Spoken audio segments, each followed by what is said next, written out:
Well, it's not the offseason for Gonzaga yet, but today we look at next year's front court, which could include Texas Tech big man Fardaws Aimaq, who has gone portaling once again, as well as the return of Anton Watson. Let's get into it. You are Locked On Zags, your daily podcast on the Gonzaga Bulldogs. Part of the Locked On Podcast Network. Your team every day.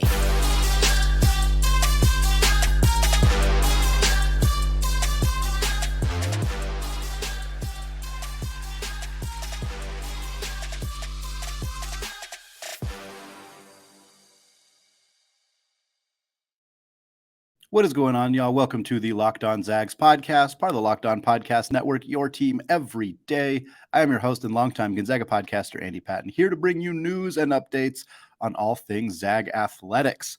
Still here in the great state of Nevada. A couple more days here before we get back home and head of Selection Sunday, taking a look at where the Zags are going to end up. But for the next couple of days, we're going to talk about a few different things today.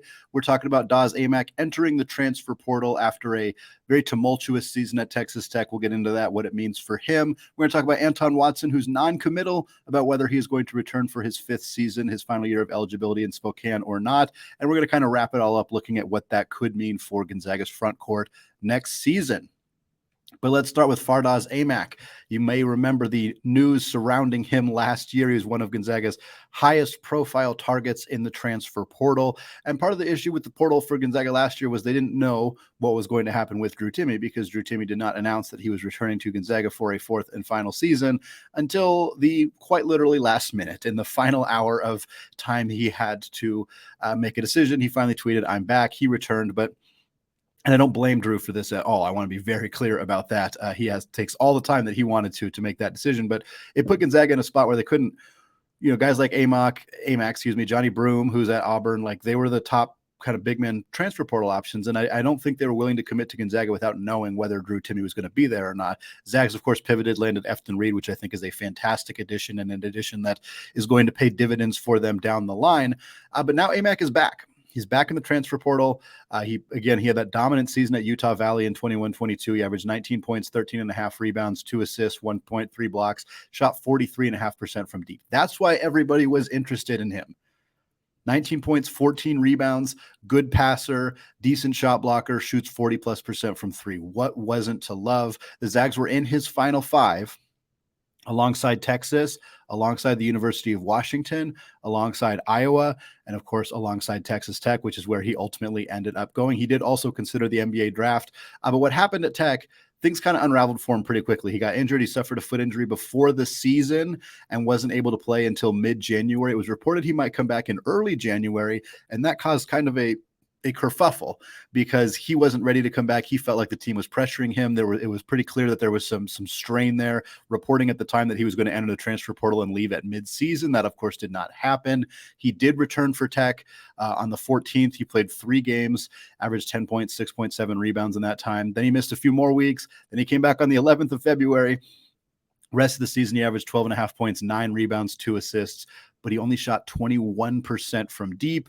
So when you combine his season numbers, about 12 points, about 8 boards, 1.7 assists, but 28% from deep, and just 3 total blocks in that period of time. After the season wrapped up for Texas Tech yesterday, they lost to West Virginia. The team dismissed Coach Mark Adams. We're not going to get all the way into that, but if you want to look up some of the stories about Mark Adams, they are insane.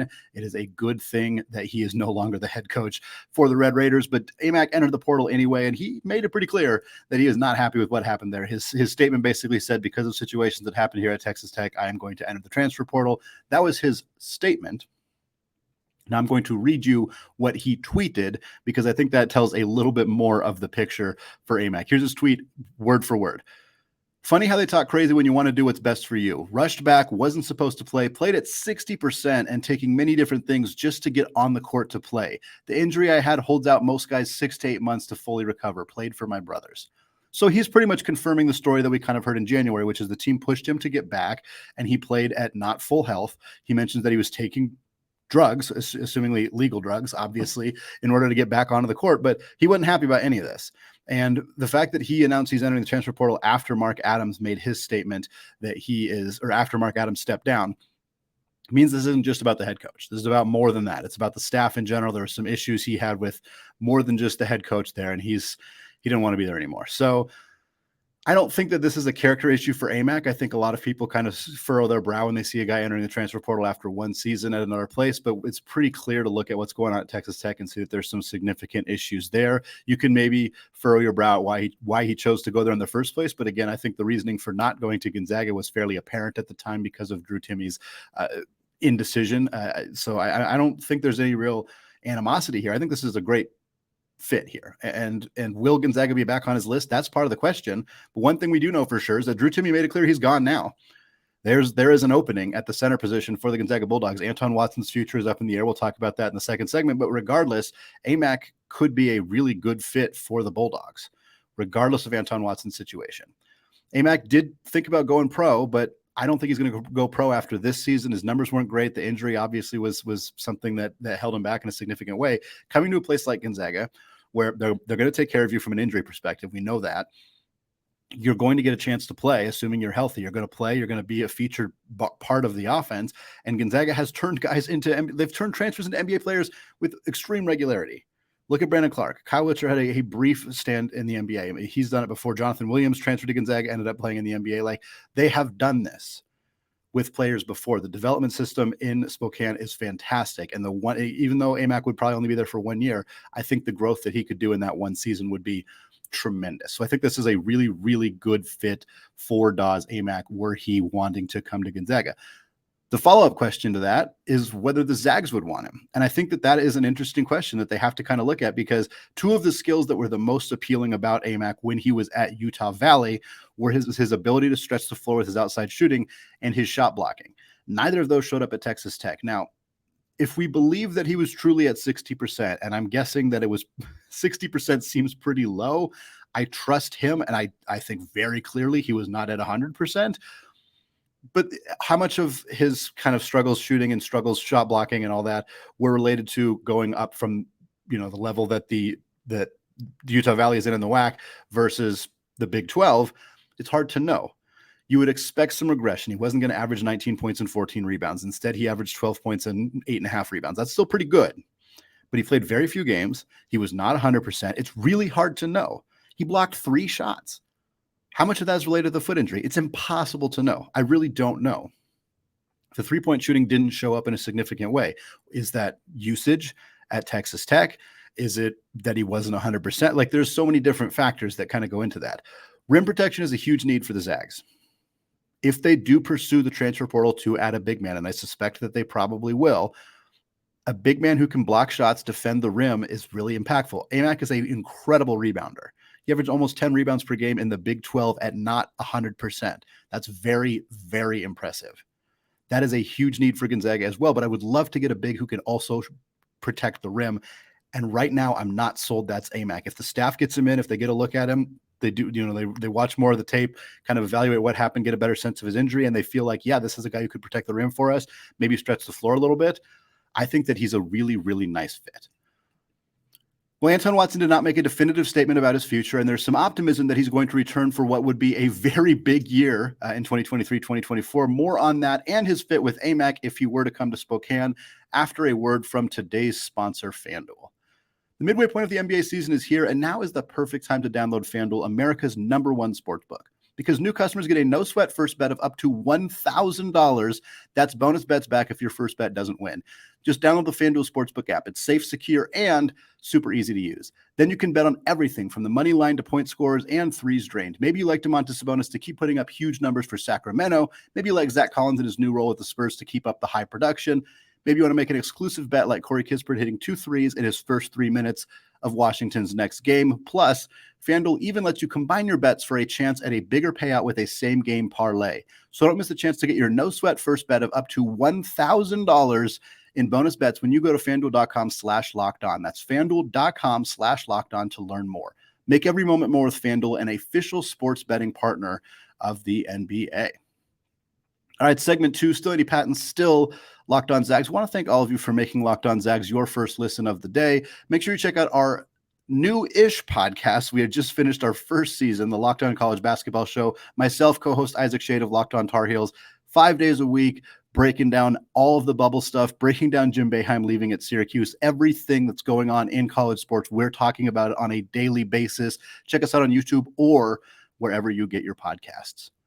All right, we're talking Anton Watson here in the second segment, the man of the hour for the Zags, the snub who did not make the All-WCC first or second team in their rankings, of course, was an honorable mention that was talked about at length by many broadcasters, fans, players, coaches, everybody who had a hand in Anton Watson being who he is, has had an opinion about whether he should have been on the All-WCC team, and he has played incredible since then. But the story for today, is he coming back or not? And that's the question that Theo Lawson of the Spokesman Review asked him. If you guys haven't checked it out, Theo and Anton have a podcast together that they do. It is fantastic. Drew Timme and Anton Watson both getting into the podcast game. Always fun to see players kind of reaching out and doing more and kind of engaging with fans in a different way. And Theo asked him straight up. Props to Theo for that. Kind of said, what's your plan? What are you doing for next year? And Watson wasn't committed, which is totally fair. I think that's the answer that everybody would have expected. And it doesn't necessarily mean that, oh man, he is coming back. It just means that he's not doing what Drew Timme did and saying, yes, I am out the door. It's 4 years, senior year. I'm done. And there's a lot more compelling reason for Anton Watson to return than Drew Timme. A lot more. Anton Watson proved in the last few weeks of the season, he proved it throughout the year in a lot of ways, but really towards the end of the year, that the offensive game is ready to pop off. And he wasn't getting the full opportunity to do that with Drew Timme there. Again, not a knock on Drew by any stretch of the imagination, just he wasn't the featured low post scorer. But when he did get the ball, that little floater that he's developed, it is really nasty. He's strong. He's physical. He can score around the rim. The free throw shooting needs some serious work, but I'm sure that can be corrected or at least hopefully fixed a little bit more so than it's been up to this point. But Anton Watson could conceivably return to Gonzaga next year and play a huge role. A huge role. I'm thinking we're talking 15, 18, maybe even 20 per game. That would be a very, very big glow up for Anton Watson. But if he averages 15-ish per game, 16, 17 points per game, 7 rebounds, 3 or 4 assists, I mean, these numbers are really, really good. Really good. And it's not outside the realm of possibility for Anton Watson if he comes back next year and is the focal point of Gonzaga's offense. Anton Watson could make the NBA if he returns to Gonzaga. I firmly believe that.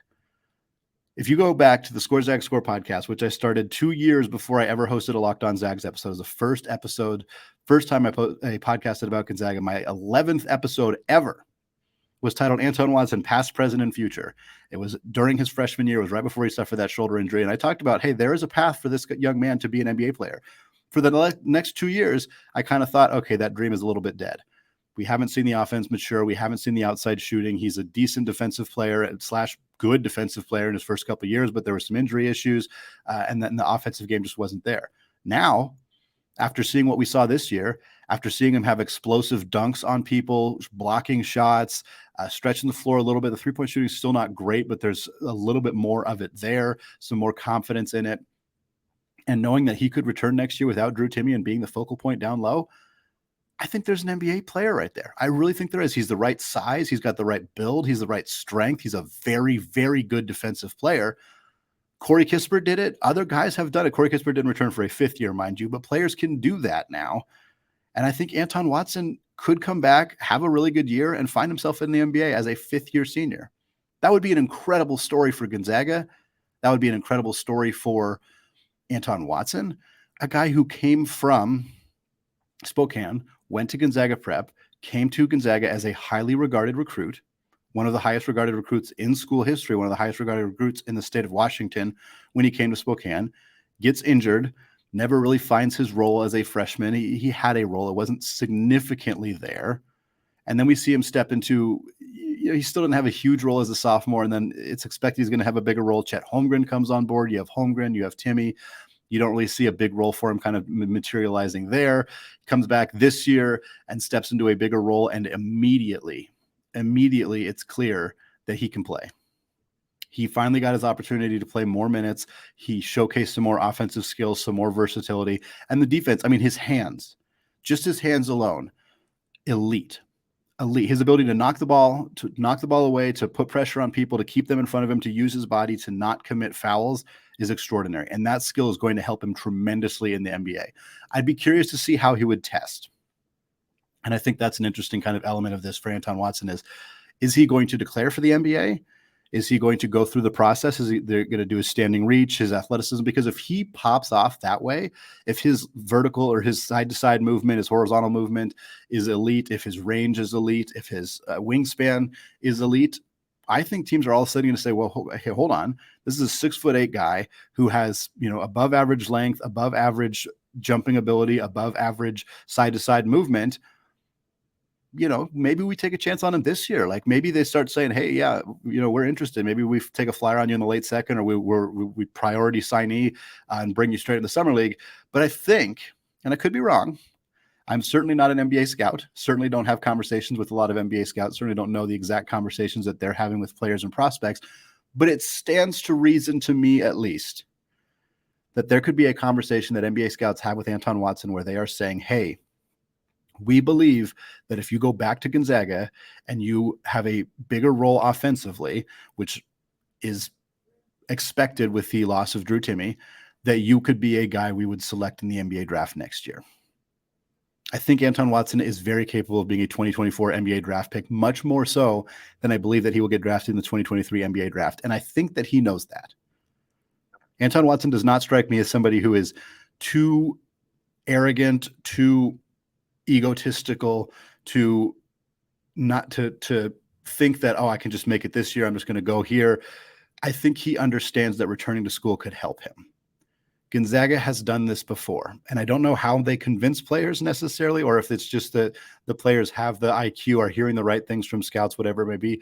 We don't see a lot of guys make the mistake of leaving early. There are guys, and many of you are screaming names at me right now, and I understand that, and I'm not saying that there are guys who maybe couldn't have benefited from staying in school a little bit longer, but there are a lot of other schools have a lot of guys who do that. Gonzaga doesn't have very many guys who do that, and quite honestly, I think there are more players who have made a poor decision by staying in school for too long rather than leaving early. And I don't think that's a good thing for Gonzaga. It's not necessarily a good thing for some of those players, and particularly Elias Harris is a guy who comes to mind for me who probably would have benefited had he left for the NBA after his first year in Spokane instead of staying for all 4 years. But I think Watson's going to read the tea leaves here, see the situation, and make the decision to come back to Spokane. And I don't know if I'm ever going to welcome a player with more open arms than I would if Anton Watson were to return. I think that'd be so fun, so good for him, so good for the Zags. And that's what I want to talk about in the third and final segment. Drew Timme is gone, but the rest of the front court is pretty wide open.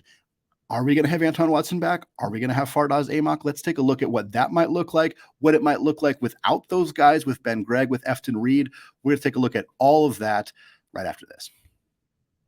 All right, segment 3, still Andy Patton, still Locked On Zags. Still talking Gonzaga's front court. We opened the show talking about Fardaws Aimaq, the transfer from Texas Tech, who had Gonzaga in his top 5 last year and might strongly consider coming to Spokane after leaving Texas Tech after one season.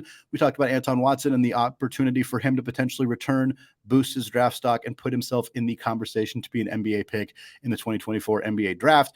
Now we're going to take a look at kind of that combination of things as well as how it impacts the rest of the players in the front court. The first thing, the big question, how would Fardaws Aimaq and Anton Watson play together? If they're both in Spokane, they're your starters. I'm guaranteeing you that. With tremendous respect to Ben Gregg, we will talk about him momentarily, and with respect to Efton Reid as well, those two guys would be your starters. I think they'd start alongside Nolan Hickman. They'd start alongside Hunter Salas. They'd start alongside Malachi Smith. If he returns, I still think there's a less than 50% chance that Malachi Smith returns. That's a conversation for another time, but he does have additional eligibility, so he could return. If it is not him, perhaps it is Dusty Stromer stepping into a starting role as a freshman. Perhaps Gonzaga finds a transfer to add into that starting lineup as well. And then Gregg and Reid would reprise their roles as the third and fourth bigs. In terms of Anton Watson and Fardaws Aimaq playing well together, the outside shooting for Aimaq is the big question. Again, 43% from 3 in his final season at Utah Valley, but he attempted less than 2 per game. So it's not like he was gunning constantly from beyond the arc. He just stepped out there occasionally, and probably at Utah Valley against inferior defenses where he was, one of the best players in that entire conference. He probably had some pretty open looks. It was probably not a lot of contested threes that Aimaq was taking at Utah Valley.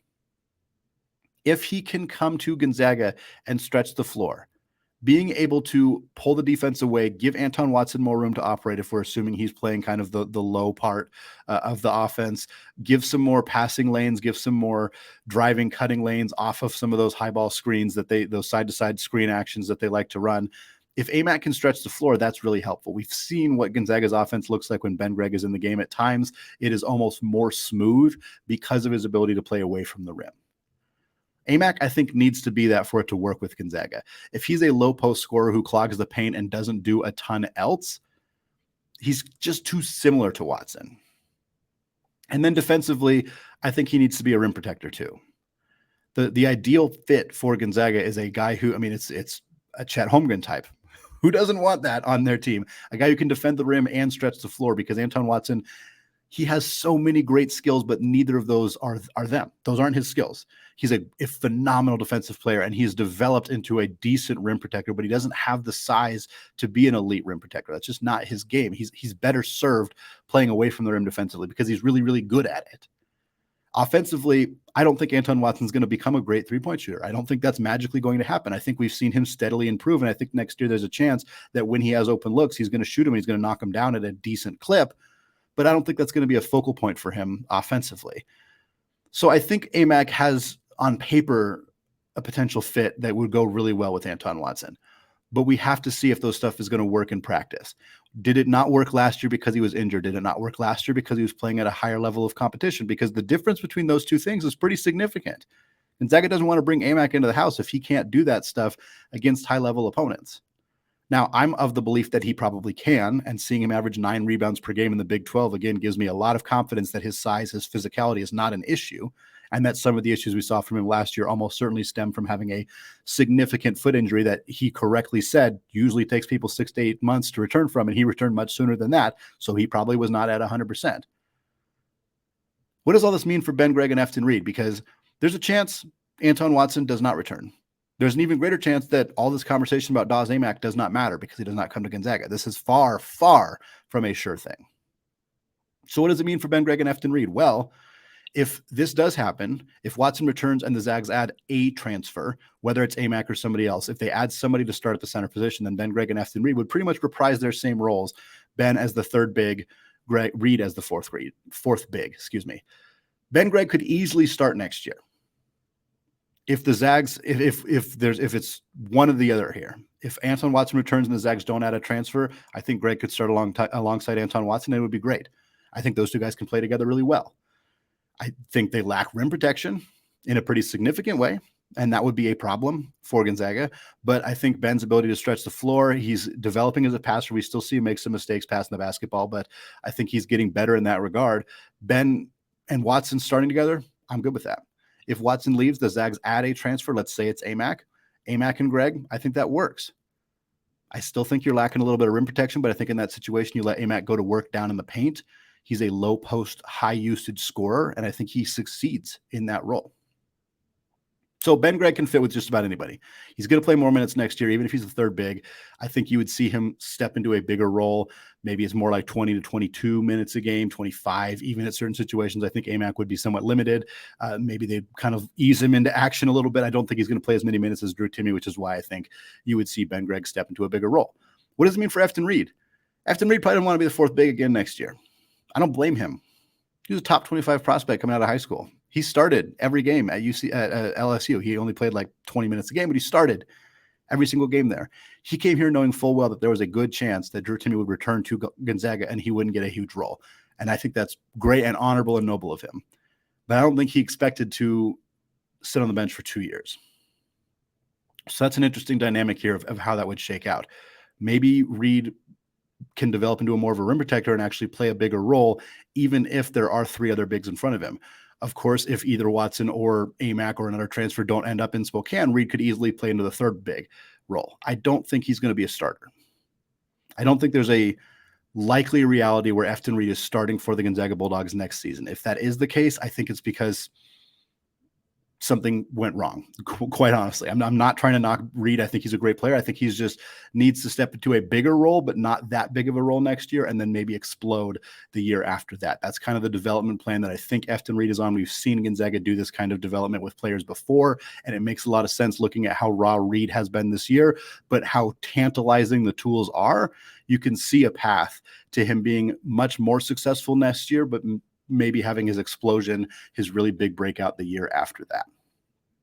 And then, of course, there's other players on Gonzaga's roster. There's a lot of bigs buried on the bench, and something's going to have to give here. Something's going to have to change. Kaden Perry, he probably doesn't have a lot of time left, and this is very unfortunate because he's just hurt, and he's been hurt, and he's only played 8 games. And if he's still hurt next year, or if there's not a path for him, I'm not sure that he sticks around. I don't think he's going to transfer. I think he might just be a guy who kind of just doesn't play at Gonzaga, which is really unfortunate because he was a really, really highly regarded prospect. Second highest rated prospect in the state of Washington behind Paolo Banchero when he committed to Gonzaga. But the back injury was debilitating. He's had some ankle injuries as well. And I don't know that we're ever going to see him fully get onto the court. The upside is there, but it's hard to know. Maybe he'll come back fully healthy next year and you're seriously challenged for some playing time, but I'm not holding my breath about that, to be quite honest. And then there's Braden Huff. I don't really know what's going on with Braden Huff. Now, lots of Gonzaga bigs have developed completely behind the scenes and blossomed. So there is very little reason to assume that is not happening with Braden Huff. Braden Huff has spent this entire year going up against Ben Gregg, Anton Watson, Drew Timme, Efton Reid in practices. What a better way to get better than to go against those guys, to have to figure out how to defend Drew Timme, to have to try to score on Anton Watson. Like, that is really hard. Gonzaga's big man development machine has been working for decades. But Braden Huff is probably not going to play next year. There are very few realities where I see him playing a significant role. If Anton Watson leaves, if the Zags don't add a transfer, that would be quite surprising if neither of those things happened, or if both those things happened, I should say, excuse me. Then, yeah, maybe there's a playing time situation for him then because Ben Gregg's starting, maybe Efton Reid in that situation is starting. Maybe the Zags start a 4-guard lineup, maybe one of the freshmen, Alex Toohey, perhaps he steps into a starting role as a 3-4 hybrid. Maybe Julian Strawther comes back. That seems very unlikely, but I guess is possible. Regardless, I don't see Braden Huff really stepping into a role. He won't redshirt, so we'll probably see him a little bit next year. Maybe he gets like an Efton Reid type role if Reid advances from his role. But if we're talking about Aimaq, Watson, Gregg, Reid, there's not a lot of room for Braden Huff. There's not a lot of room for Kaden Perry. There's not a lot of room for Alex Toohey. I think Toohey plays more of a 3-4 hybrid role, so perhaps he could still squeak out some minutes. He could also redshirt as well as a true freshman from Australia. There's the Korean kid, Yo. He's also kind of a 3-4 hybrid. He's 21, so I don't think he's going to redshirt next year. I think this year, this half semester being spent on Gonzaga's bench is kind of counting as his quote-unquote redshirt year. So I think he's going to play next year. How much? Very hard to say. Very hard to say. I also don't think he cuts into the big man minutes all that much because I think he's more of a 3, but there is the possibility that Gonzaga kind of plays him in a 3-4 hybrid role. All right.